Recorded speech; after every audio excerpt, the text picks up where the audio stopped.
Coming up, we tell you about a weekend shooting here in Iowa City. And later, we'll tell you how students are using this month to pursue a healthier lifestyle. We have results from the annual Black and Gold Inter-Squad Swim Meet. And we hear from the winners of the Diane Thomason Invitational. We're going to walk through with you what happened down in Indonesia with that tsunami and a sudden disappearance of our sun. Stay tuned for weather. All that and more coming up. Don't click away, DITV starts right now.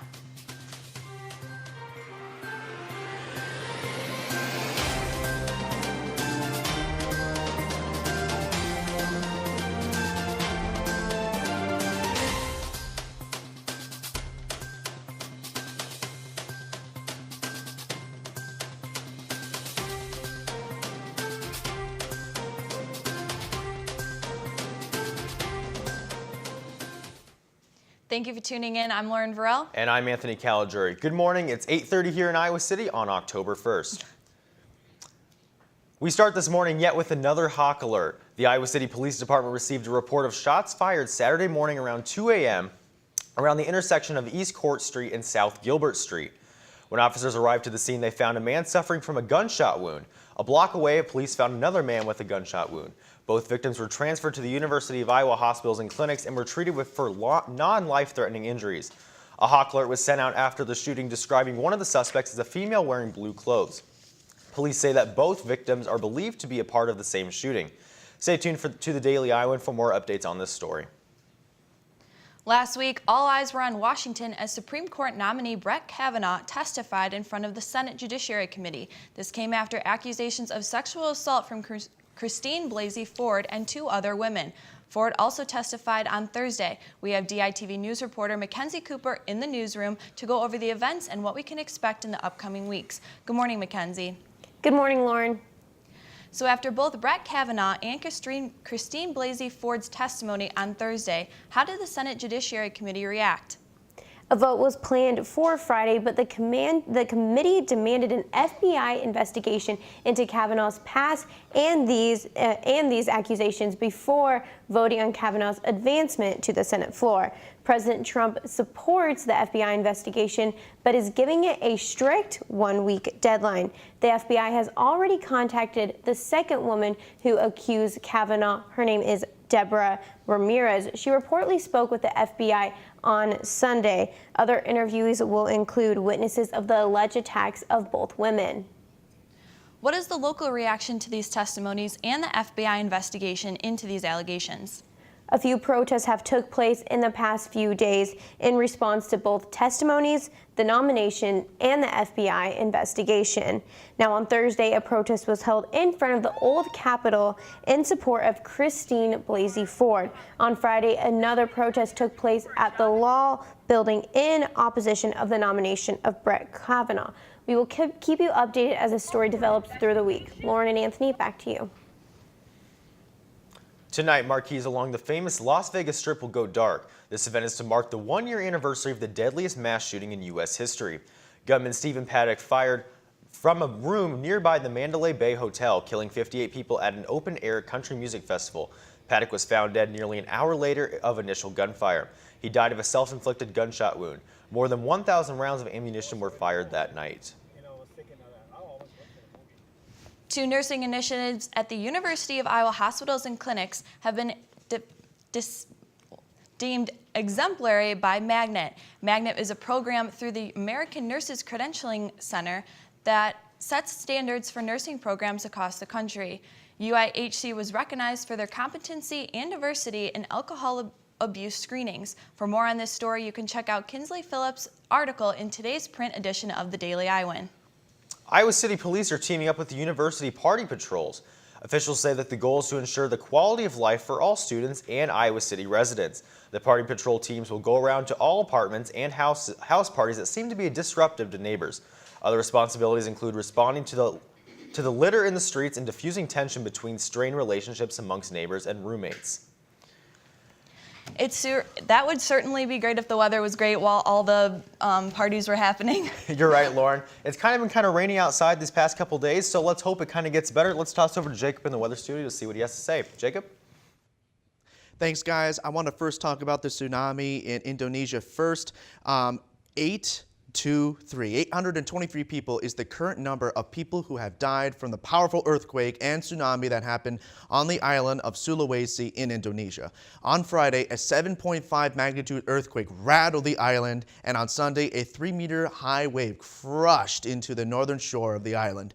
As the death toll rises, rescuers are still coming together through the rubble, hoping to find any survivors. It is estimated that 2.4 million people have been affected by the earthquake. We have an image up here behind me. So if we look up here, we have North Sulawesi. To the west, we have the country of Gorontalo. And then all the way down here, we have Central Sulawesi. And that comes all the way up in this area. Now, right around here is where the epicenter of the earthquake happened. Now, Bryce, could you please zoom in a little bit on the image? Now, as we look at this, the epicenter right here, when it's happened, the earthquake pushed the water all the way out, forcing it westward past the island. Now, as you're looking, you might say that it would miss Palu and the area in the shallow edge of here. But Bryce, could you zoom in a little bit more for me, please? But as you can see, the narrow corner allowed the water to funnel in, which not only pushed the water southward, but it increased its velocity. And with only one direction to go, it just plowed straight into Palu, causing this massive amount of death and tragedy. And of course, we will have further updates on the tsunami and its after effects later in the week and coming months. But for now, let's go to your local forecast. Taking a look, we have a pretty rainy day with 80% chance of thunderstorms. With a high of 70 degrees, it's a pretty good idea to keep that raincoat and or umbrella handy. Just be sure to carry an extra pair of shoes and socks in case your feet get soaked. That 80% chance of thunderstorms is unfortunately going to follow us into the night as temperatures drop down to 54 degrees. Now, taking a look at your extended forecast, looks like we won't be seeing that sun for a bit as the clouds will be taking over the sky on Tuesday with a high of 70 and a low of 63. Wednesday keeps the clouds around as temperatures increase to over 80 degrees, making it the hottest day of the week. Be sure to take note of that when you are deciding between those comfy shorts or cozy sweats. Thursday has a significantly lower high of 62 degrees with mostly sunny skies throughout most of the day. As the evening rolls around, though, we do have a chance of some PM showers happening around dinner time. To round out the school week, Friday has a high in the mid-70s and a low in the mid-50s with about 50% chance of scattered thunderstorms in the area. Now, there is a chance that low pressure system may bring less rain than currently estimated, so be sure to tune in later in the week for more updates. But for now, back to you guys at the desk. They may be enemies on the field, but two Big Ten universities are teaming up for a good cause. Iowa and the University of Wisconsin-Madison are currently taking part in a new clinical trial approach to treat locally advanced bladder cancer. The schools are working to find a cure for bladder cancer patients for those that are not able to be candidates for the standard treatment of chemotherapy followed by surgery. The new trial is immunotherapy, the idea of boosting your own immune system to attack the tumor. The trial is just one study being conducted through the Big Ten Cancer Research Consortium. The association allows cancer research centers at Big Ten universities to collaborate, share, and conduct trials as a single unit. Student Health and Wellness has launched a new initiative to promote healthier habits for college students. The program Fit In for 4 starts today and will run the length of October. Reporter Samantha Oswick has more on the program. Health and Wellness at the University of Iowa is running a 4-week program students can register to participate in. The program, Fit In 4, tries to encourage students to include healthier habits into their daily lives by increasing fruit and vegetable intake and adding in small amounts of physical activity. For those registered in the program, there's educational information on the importance of a healthy lifestyle and tips to improve one's health. Student Health and Wellness also has recipes for participants that they can include in their daily lives, one that can be made in a student's dorm room or in off-campus living. Emma Stewart, an employee of the Campus Recreation Center, told me her thoughts on what could be improved in regards to student health. I think that there's a lot of opportunity for students to be healthy. Maybe just the publicizing of the information would be helpful. an employee of Power Cafe, a healthy food option on campus, addressed some issues with food provided in dorms that can contribute to unhealthy habits. Student health could be an issue with the dining halls because a lot of the food there is definitely not as healthy in the whole like freshman 15 thing. But here our most popular smoothie is actually the California, which is one of our like most healthiest ones. And so I think like that helps to like combat it. Fit in 4 starts Monday, October 1st and will continue until October 28th. I'm Samantha Ostwick for DITV. Well, Lauren, it was a pretty busy weekend here in Iowa City. Yeah, that's right, Anthony. Iowa City hosted its annual Jingle Cross tournament. And as a host for the 3rd year in a row, Iowa sure isn't a stranger to the event. With a recap on this weekend's events, we have Bo Bowman in the studio. Good morning, Bo. Good morning, Lauren and Anthony. Over the weekend, Iowa City hosted the world's largest cyclocross series event. The annual Jingle Cross Cyclocross Festival and amateur races were held at the Johnson County Fairgrounds. 92 professional cyclists from 11 different countries and 3 continents took part in the cross-country bike races. The event drew hundreds of spectators to the Iowa City area. This is Iowa City's 3rd time hosting the Cyclocross World Cup.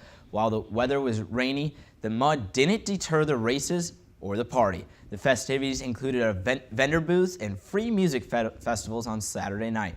The Union Cicliste International recently named the Iowa City the best host city of the 2017-2018 season.